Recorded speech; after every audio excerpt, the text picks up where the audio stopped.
welcome back to my channel. I'm Liam. Not the year for me this year. 2,360 in round. The first 5 rounds have been a decent score, but now when teams are pumping out 2,600s, it's just way off the pace. I dropped another 1,500 spots, which is disappointing, considering my team's pretty much full, complete. Full's not the word. An injury to Whitfield did sour the score a little bit. That's probably 70 points off of Mills. And I have to hold him for this week and have to play another rookie on field. Also in the forward line with Danaher and Waitman, I was looping them. Danaher had a shocker, and then Waitman decided to pull out an even worse score, 80 points less than when I emergencyed him last week. It's just not been my year. Along with Taranto, Brad Crouch, I'm learning for next year. Do not start Taranto or any of those type of mid 500Ks. They are a risk. They could work out, but pick those contested ball players. Don't pick those players that just have the ability just to go up 50% every week. Very annoying. I also missed a trade this week. Actually gained 5 points from missing that trade and saved 2 trades as well. So to take a positive out of this week, I was planning on moving Haynes, Jared Lyons, downgrading Tommy Highmore. But I forgot that Laird, that I needed Laird to do this, and he'd already played on the Friday night when I was on Saturday night trying to do the trade, and went oopsie daisy. But it didn't cost me anything, luckily.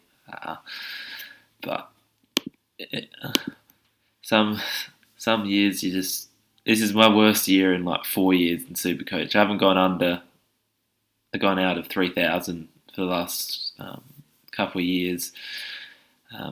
32nd last year. Just not my year. Hopefully I can stay in the top 10k. It looks a little bit more reasonable on the resume than 5 figures just doesn't look good.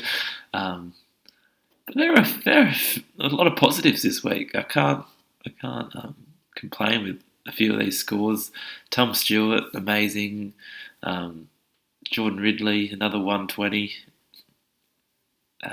Salem, 105. You take that from a D3. Jaden Short, 129, had a cracker of a game. Haynes, 86. It's solid at D6. Considering I only paid 330 for Haynes and he's averaged 90 in his 3 weeks I've had him, pretty impressed with that. And Highmore on the bench scoring 97. That's not bad. Highmore, wasn't able to catch most of the games this weekend, being on holiday, but Highmore's outscoring and plus matching all these premium D6s. So if teams that have possibly missed one upgrade short and have Highmore aren't losing too much with their scores for this week, I'll probably have to play Highmore this week with Whitfield out. So in the end, hindsight actually worked out with me not trading Highmore and bringing in Jared Lyons, who only scored 81. Bontempelli 114, McRae 116, solid, not amazing. Last minute change of Grundy to Bontempelli as captain wasn't ideal. It looked good at halftime during the Richmond Collingwood game, but Grundy had an incredible second half, 100 points in that. It got him 26 points more than the Bont. Oh well, I think I wanted to take a little bit of a risk.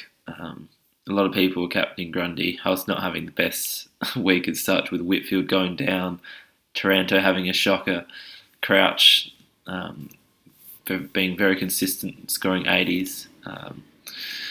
Yeah, McRae and 116. Again, you can't complain with these scores. Merritt 143, Laird 123, Cunnington as a pod 126. He's been a great pick up. Oliver 118. It's just those.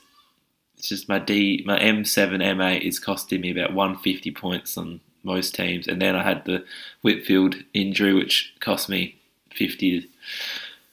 It cost me 60 points, and people would have had Highmore instead of Whitfield. It's just a bit unlucky.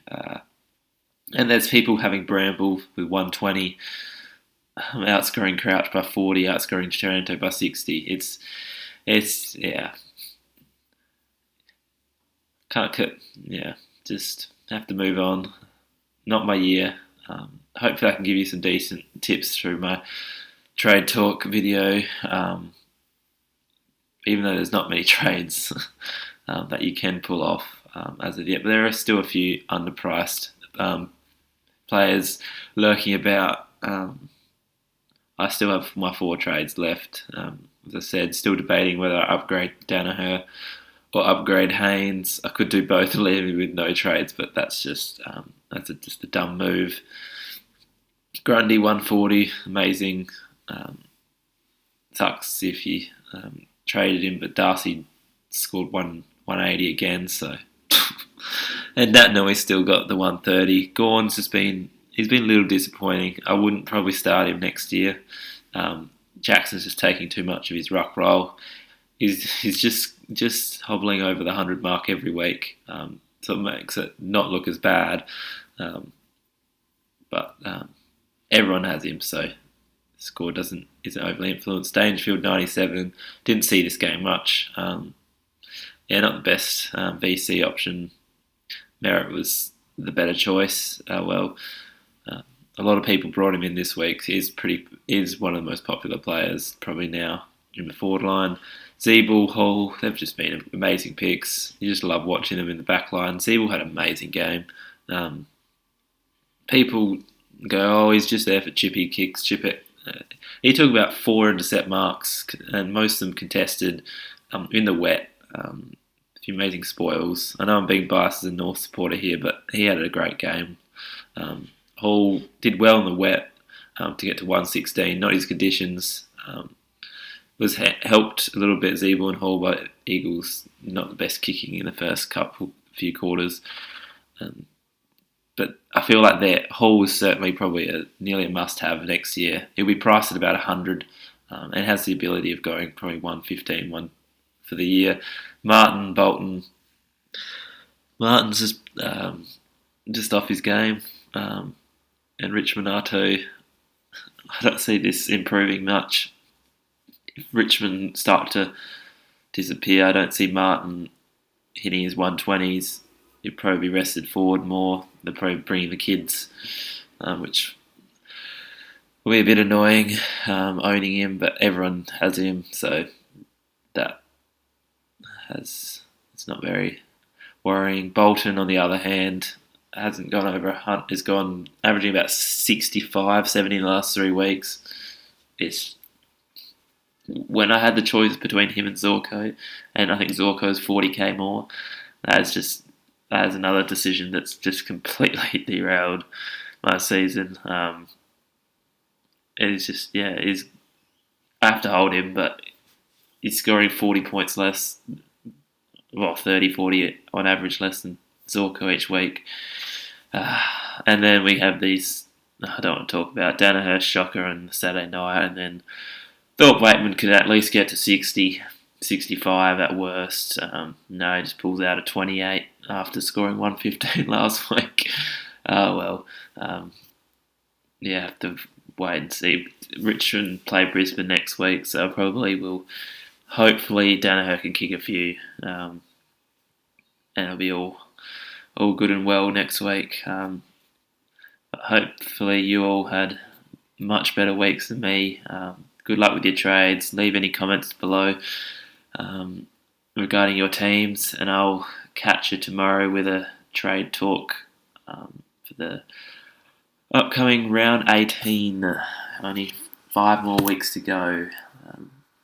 It's going to be a long 5 weeks, but I have something little planned for the final series. So just wait and see with that. So till then, have a good one.